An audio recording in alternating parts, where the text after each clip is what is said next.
Hujan asam diartikan hujan yang pH-nya di bawah 5,6. Hujan secara alami bersifat asam, pH-nya sedikit berada di bawah angka 6 karena karbon dioksida CO2 di udara yang larut dengan air hujan memiliki bentuk asam lemak.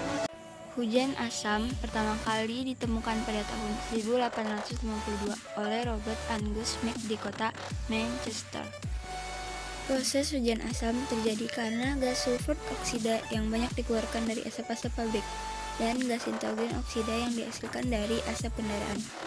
Secara alami, hujan asam diakibatkan oleh semburan gunung berapi dan dari proses biologi di tanah, rawa, dan di laut yang menghasilkan gas sulfur oksida dan gas nitrogen oksida.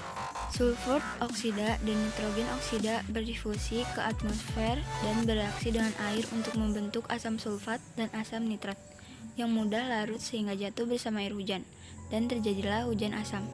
Bahaya hujan asam dikarenakan dapat meningkatkan kadar keasaman tanah dan air permukaan yang terbukti berbahaya bagi kehidupan ikan dan tanaman. Bahaya yang dirasakan oleh manusia juga tidak terjadi secara langsung. Bahkan untuk beberapa orang yang tidak terlalu sensitif dengan perubahan pH, berenang di kolam yang sudah tercemar hujan asam tidak akan menyebabkan efek langsung. Hujan asam dapat membunuh beberapa spesies ikan yang rentan dengan perubahan pH air dan menurunkan keragaman hayati.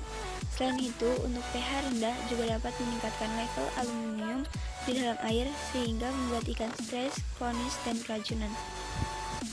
Bangunan bisa mengalami efek korosif karena hujan asam yang dapat merusak komponen pembangkit listrik, pabrik, dan kendaraan bermotor. Hujan asam pula dapat membuat tumbuhan layu dan kering sebab asamnya dapat mengganggu fotosintesis.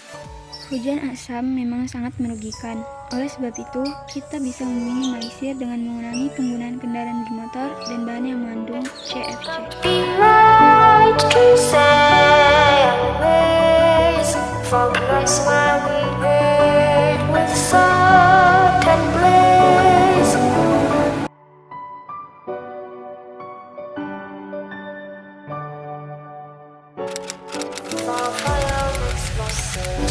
Pengangguran adalah suatu fenomena sosial yang berhubungan dengan aspek ketenaga kerjaan yang menjadi masalah di masyarakat. Telah banyak usaha yang dijalankan untuk mengatasi masalah ini, tetapi belum juga dapat teratasi. Pengangguran tidak hanya terjadi di Indonesia, tetapi juga terjadi hampir di semua negara. Ada juga yang mengartikan bahwa pengangguran merupakan orang dewasa pada usia produktif yang tidak bekerja, atau orang yang sedang mencari pekerjaan, atau yang tidak memiliki pekerjaan secara formal sehingga tidak mendapatkan penghasilan. Badan Pusat Statistik (BPS) mendefinisikan tentang pengangguran yaitu orang-orang yang bekerja kurang dari 1 jam setiap minggu. Salah satu faktor dasar yang menjadi penyebab adanya pengangguran yaitu terjadinya kesenjangan antara pencari kerja dan kesempatan kerja. Perubahan struktural dalam perekonomian juga menjadi sebab pengangguran.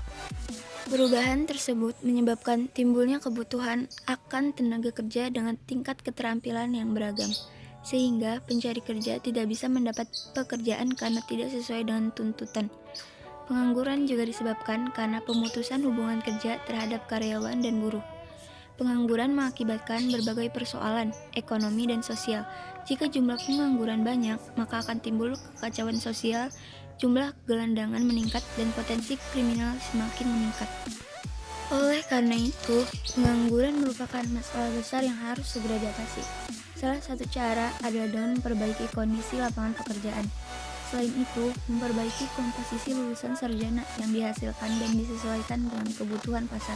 Tenaga kerja juga dapat mengurangi pengangguran, atau juga dengan memberikan keterampilan yang mencukupi kepada mereka sehingga mereka dapat menciptakan lapangan pekerjaan sendiri. Dan berbagai cara lain dapat dilakukan agar masalah pengangguran teratasi.